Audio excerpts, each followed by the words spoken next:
Welcome to the Motivational Midwife. My name's Lynn Jones, and I was asked if we could do a session on caring for people who choose to use hypnobirthing techniques. So that's what we're going to do today.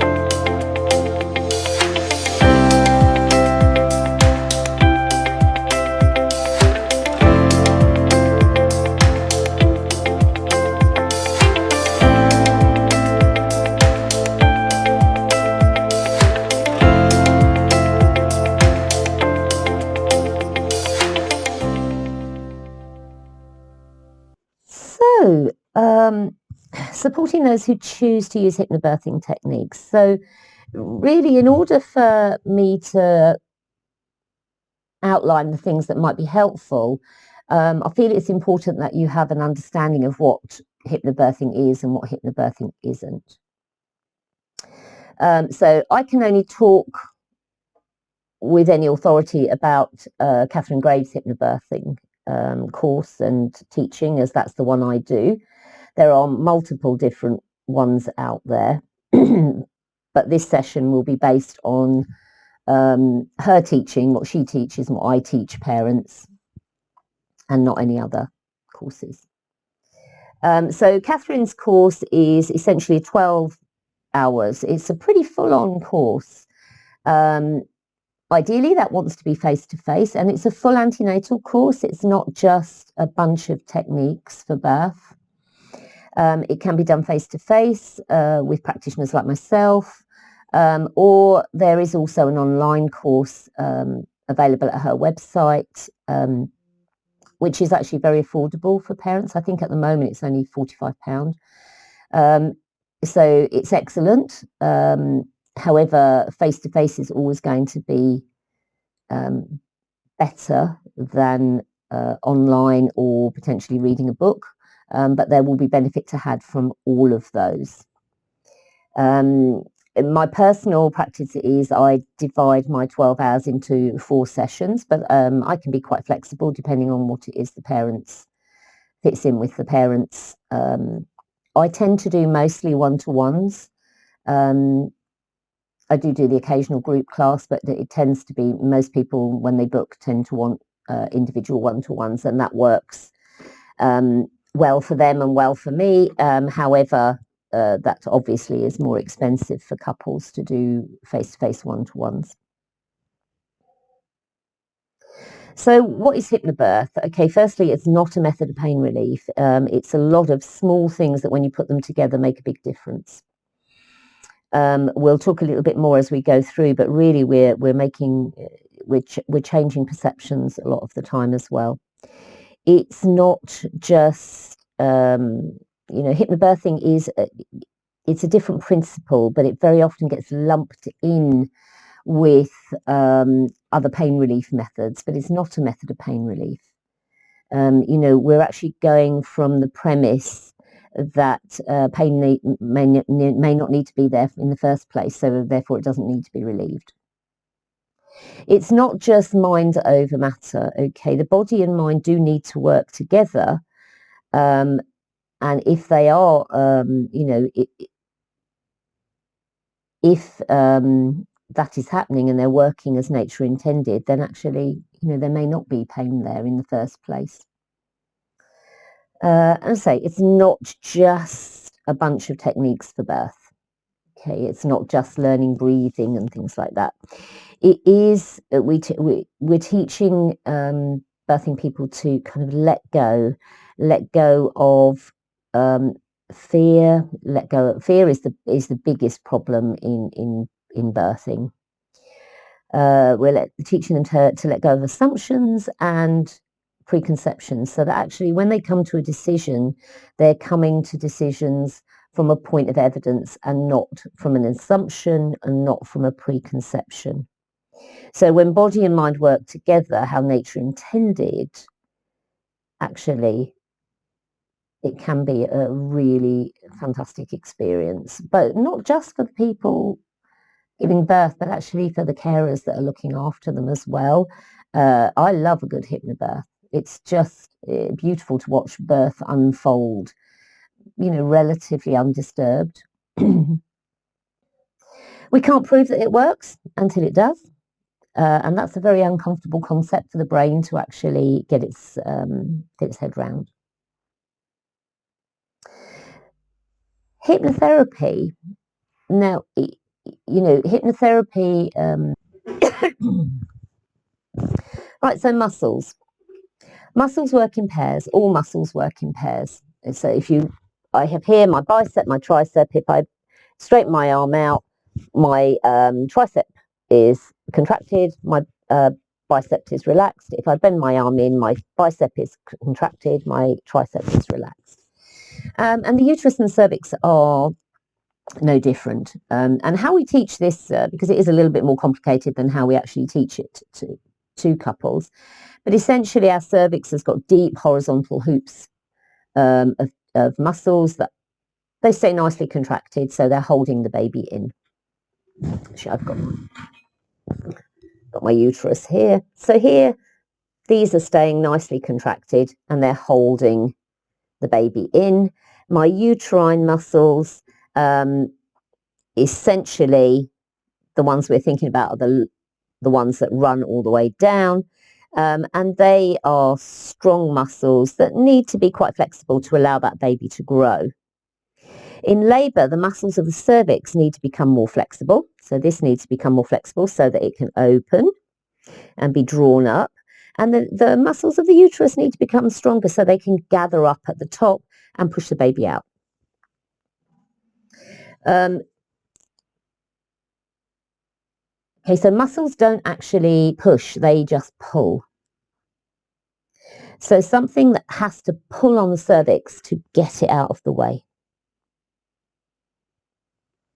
And that's the uterus, those vertical muscles of the uterus. As they contract and do what we call retract, so they get a little bit shorter, they are pulling up and drawing that cervix up. And they're working together as a pair, just like any other muscle. Muscles return to normal after birth, which is fantastic. Okay, so if these muscles are working effectively together, just like my arm muscles are working effectively together, I can bend my arm backwards and forwards for some considerable length of time. It's not painful. It's doing the job it's meant to do. So if my cervix and my uterus is doing the job it's meant to do and working in conjunction with each other effectively, then why would that be painful? What happens? What happens to make it painful? If they are not working effectively, if two sets of muscles are working against each other, so we've got tension in the uterus and we've got tension in the cervix, then that is going to create less effective contractions. Every contraction is going to be less efficient. Each one is going to be longer, more painful. Whereas if actually muscles are working together, we'll have each surge being more efficient, shorter, more comfortable. So what causes this? Hormones. Our hormones, we've got our sympathetic nervous system and our parasympathetic nervous system. So our sympathetic nervous system is our emergency response system. It's our one we always refer to as the fight and flight, but actually it's freeze, fight and flight. You will freeze first. If you think of a rabbit in the headlights, it freezes first before it then runs off. And we have this is an inbuilt response that goes back like millions of years. It's what we learned in our system from millennia ago when we did have real threats to us when we were labouring, and we might have to stop that labour quickly and move to a safer response. So physiologically, what's happening when we have that emergency response? Physiologically, we have the something that has made us freeze, because we don't generally fight and flight in labour anymore, but we can freeze. And we have a surge of adrenaline, noradrenaline, all our stress hormones. And physiologically, what they will do is divert blood to those key areas that are going to help us run away. So that's our legs, our arms. It's going to divert blood away from the digestive system, from the uterus, all those other organs, because they're not key to us running away, but the legs and arms are. So if we have diverted blood, we are also diverting oxygen from those tissues. And so if we have a lack of oxygenated blood or reduced oxygenation to those tissues, and those tissues are trying to work with less oxygen, it is going to be more painful. So if you put your one arm in the air and one arm down, and you just squeeze your hand, your fingers in and out for 2 or 3 minutes, you will find that the hand that's in the air becomes quite uncomfortable after a little while, whereas the hand that's down is not. And that's because the hand that's in the air is starting to get a reduced blood supply. It's hard to work when your hand's in the air for that blood to get up there. And therefore those muscles are starting to hurt more. And it's very similar in labour. Okay, so if we've got the emergency response that's been triggered, then we're going to have that freeze response, and we're going to have a potentially reduced blood flow to the uterus, and therefore increased discomfort and pain. And you may even also then have increased fetal heart rate abnormalities as well. On the other hand, our parasympathetic nervous system is the calm, normal response, and this is the one we're trying to achieve in labour, because that's the one that oxytocin is released in. And oxytocin, as we know, is the hormone we want to really help make every single surge more effective, more efficient, and we generally get a shorter labour if muscles are working in conjunction with each other as they should be. Oxytocin is a little shy hormone, so it likes all those things we talked about on the previous slide about environment, all those environmental factors that are going to keep labour progressing well. Okay, so things that move us from that parasympathetic to the sympathetic nervous system can be things like changes in staff. You know, a shift change can actually trigger a little bit of a freeze response, an emergency response, and you might see, you know, when you've got a change of staff, that the pattern of surges or contractions change until everything settles again and the couple become comfortable with their new caregiver. People coming in and out of the room, all the bright lights, music, as we've the chatter, all of those things that will stimulate the neocortex, as we've said in the previous slides.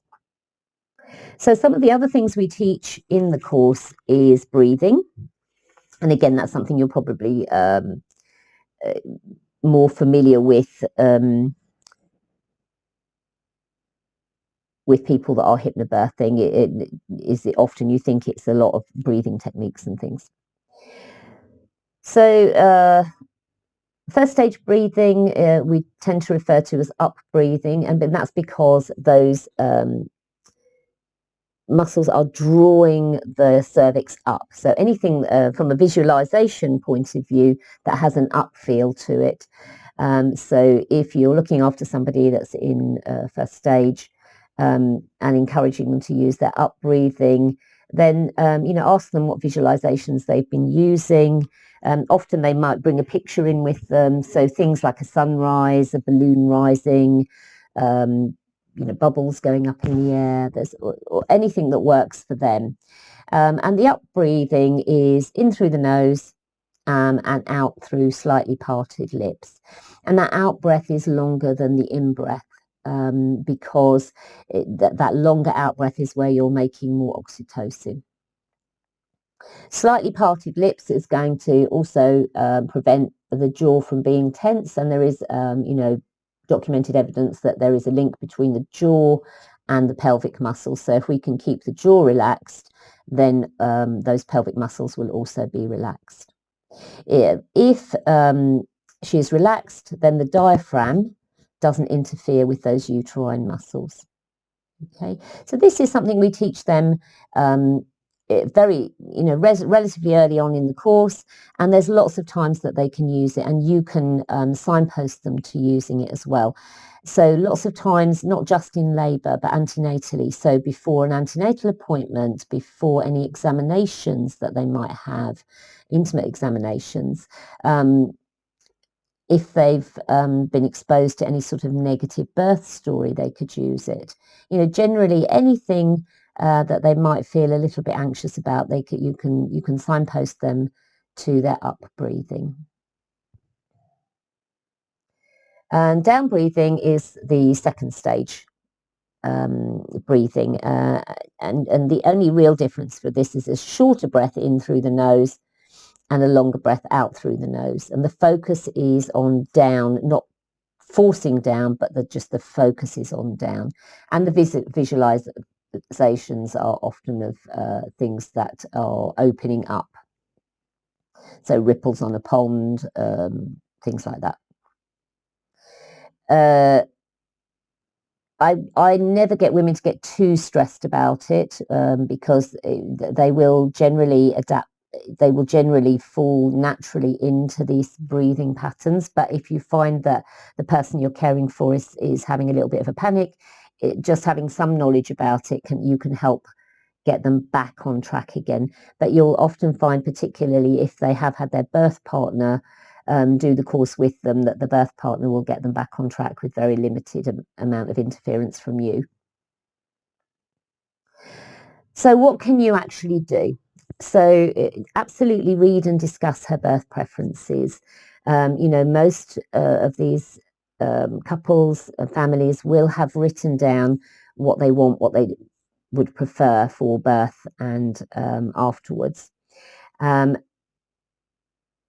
It may be that within that birth preferences, she has got a preference for language that's to be used, that she may not want the use of the word pain, she may not want the use of word contraction. They tend to be the two most common things that are used. Pay really, really good attention to that environment, and ideally have a calm environment, not a clam environment, as I've typed there. So a calm environment, make it as private and calm and peaceful as you possibly can, given where you're working. Okay. When you're discussing her birth preferences, if there is something that's going to be a bit of a challenge, be honest with her. It is important that we are honest and open with the people we are caring for. I'd like to think if there was something that was going to be a real challenge, it would have been discussed before she gets as far as labour. But, it may not have. Use of language, as I say, we've kind of briefly just touched on there. Try and be mindful of what you're saying and how you're saying it.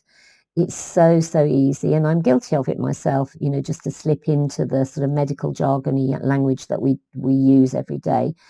But try and keep things really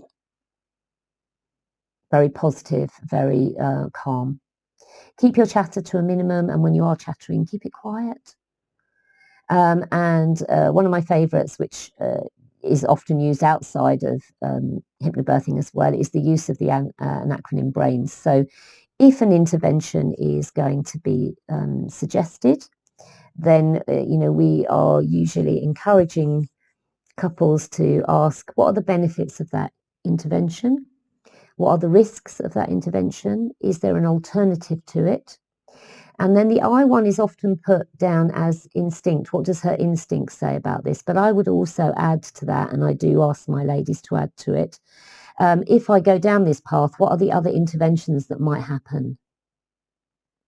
Because often we have started that cascade of interventions then. And what if I do nothing? Now, that doesn't mean what if I do nothing forever. It just means essentially, do I have time to have a think about this if I don't do anything for the next hour or 2 hours? And then do everything with a smile, because smiling and laughter also releases oxytocin into the bloodstream.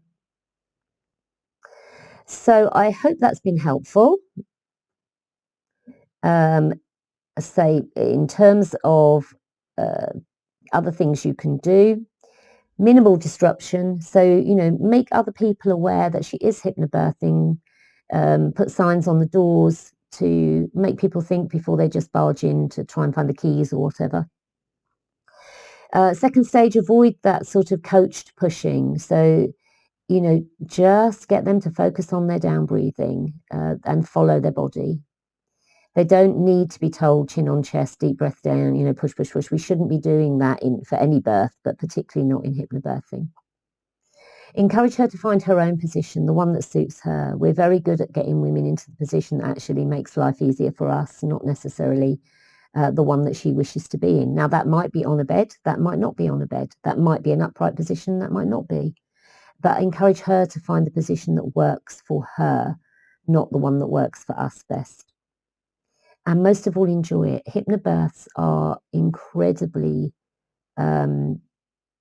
we're incredibly privileged to be part of any birthing process, however it is unfolding. But hypnobirthing labours, I find particularly enjoyable because actually you're just watching birth unfold. Your role is really very minimal. It's, we have to do our obligatory bits that we have to do to comply with the trust that we're working with in terms of monitoring maternal and fetal well-being. But other than that, we are actually really not doing very much. You're just watching birth unfold, and it is really good. It's lovely to see. My youngest daughter, I taught hypnobirthing to. She had 2 home water births. And certainly her first one was a lockdown baby, and we did hypnobirthing over Zoom. And she hadn't even considered a home birth until we did the course.